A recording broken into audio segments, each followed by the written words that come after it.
சரி, நான் 75% பாஸ்கருக்கு தரதா இருக்கேன். அது போக 25% நாம 5 பேரும், அதாவது ஸ்ரீதர், கோபால், நான், தாமு பேபி பிரிச்சுக்க போறோம். ஆளுக்கு 5% கிடைக்கும். மணி, நீ எங்களை ஏமாத்த பாக்குற.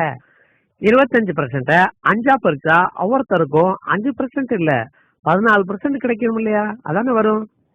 இல்ல இல்ல, கேளுப்பா, நான் உங்களை ஏமாத்த மாட்டேன், எப்பவுமே ஏமாத்த மாட்டேன். இரு நான் போட்டு காட்டுறேன். இந்த பாத்தீங்களா, 25 5ஆல வகுத்தா 5 வரும். 5 2ல போகாது. 5 25ல 5 தடவை வரும். புரிஞ்சுதா? தப்பு மணி, நான் கணக்கட புலி, எங்கிட்டே வா, நான் போட்டு காட்டுறேன் பாரு.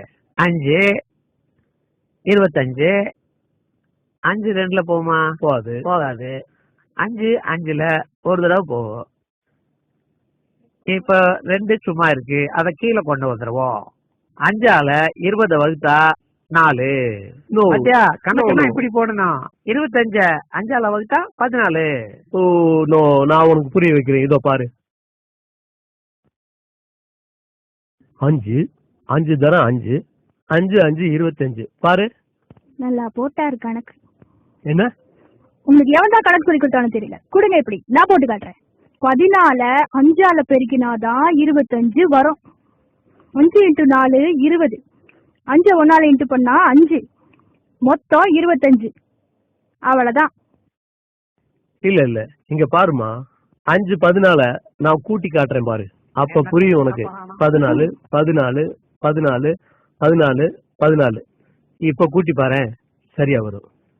நீ சொல்ற தப்பு, நான் சொல்றதுதான் ரைட்டு, நீயே ஒத்துக்கோ பாரு.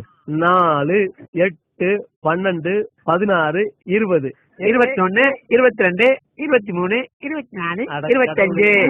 அது கணக்குல ஏதாவது டவுட்னா என்கிட்ட கேட்டுக்கப்பா. நல்ல வேலை ஏமாத்த தெரிஞ்சாங்க. அடச்சா.